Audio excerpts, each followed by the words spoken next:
নমস্কার বন্ধুরা, নতুন একটা ভিডিও নিয়ে চলে এলাম। তো আজকের এই ভিডিওটিতে 2022 টেট পাস প্রার্থীদেরকে নিয়ে আলোচনা করতে চলেছি।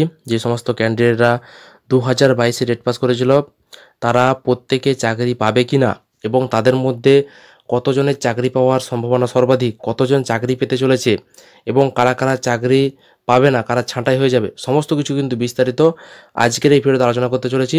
তোমরা অবশ্যই ভিডিওটি কোনো রকম স্কিপ না করে সম্পূর্ণ দেখবে। ভিডিওটি ভালো লাগলে একটি লাইক করে দেবে, বন্ধুদের মধ্যে শেয়ার করবে, আর এরকম আরও ইনফরমেটিভ ভিডিও পেতে চ্যানেলটি অবশ্যই সাবস্ক্রাইব করবে। তো চলো বেশি দেরি না করে ভিডিওটা শুরু করে দিই। তো বন্ধুরা, 2022-এ যে সমস্ত ক্যান্ডিডেট টেট পাস করেছিল প্রত্যেকে কিন্তু চাকরি পাবে না।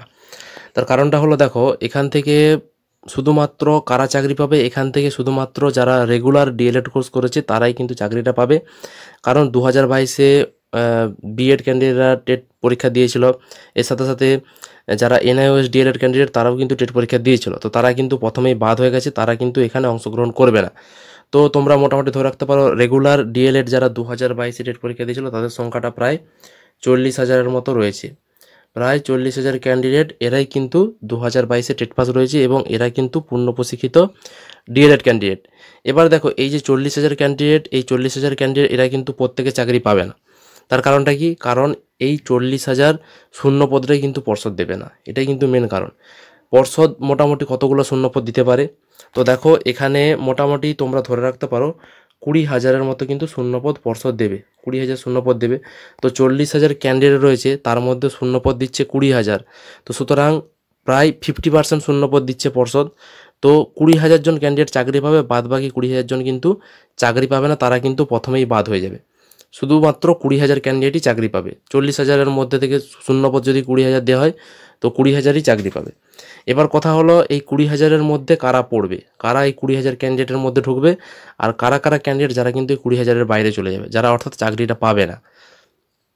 তো দেখো, এখানে তোমাদেরকে একটা বলে রাখি, যাদের একাডেমিক স্কোর খুব ভালো রয়েছে এবং তারপরেও একাডেমিক স্কোর ভালো থাকা সত্ত্বেও কিন্তু অনেকে কিন্তু চাকরি থেকে বাদ হয়ে যেতে পারে।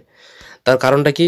তার কারণ এখনও কিন্তু আরেকটা ধাপ বেরোতে হবে। যারা 2022-এ টেট পাস করেছে তাদেরকে কিন্তু আরও একটা ধাপ বেরোতে হবে, তবেই কিন্তু তারা চাকরির দোরগোড়ায় যেয়ে উপস্থিত হবে। তো সেই ধাপটা হচ্ছে ইন্টারভিউ, যেখানে ডেমনস্ট্রেশন নেওয়া হবে এবং ভাইভা নেওয়া হবে। তো এই দুটো ধাপ কিন্তু তাদেরকে এখনও পেরোতে হবে, ডেমনস্ট্রেশন এবং ভাইভা।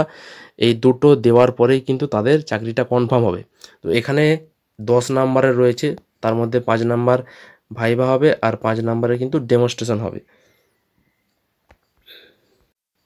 তো সুতরাং এই যে 10 নাম্বার, এই 10টা নাম্বার কিন্তু খুবই ভাইটাল একটা নাম্বার।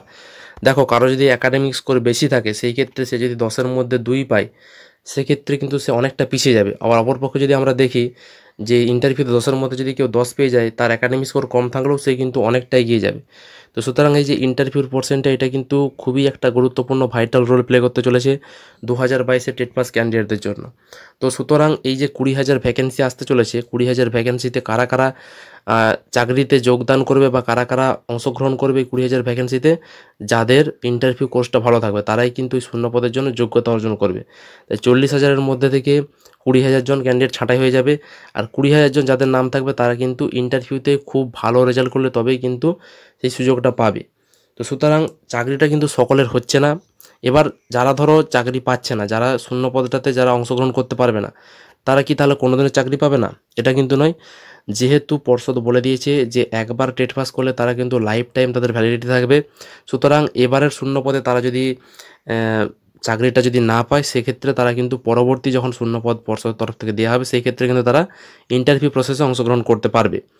এবার মূল কথাটা যেটা, সেটা হচ্ছে ইন্টারভিউর জন্য প্রিপারেশন। যারা খুব ভালো করে প্রিপারেশন নিচ্ছে ইন্টারভিউর জন্য, তারাই কিন্তু শুধুমাত্র চাকরিটা পেয়ে যাবে। অনেকে হয়তো আছে টেট পাস করার পর কিন্তু ইন্টারভিউ হবে না, এইভাবে তারা কিন্তু আর প্রিপারেশান নিচ্ছে না। অনেকে হয়তো ভেবে রেখেছে আরও হয়তো 1-2 বছর পর ইন্টারভিউ হবে, এখন থেকে প্রিপারেশান নিয়ে কী করব, এরকম ভেবে কিন্তু অনেকেই ডিস্ট্রাকশন হয়ে গেছে। অনেকেই কিন্তু বিভিন্ন রকম পেশার সঙ্গে নিযুক্ত হয়ে গেছে আর এই প্রাইমারিটাকে নিয়ে ভাবছে না।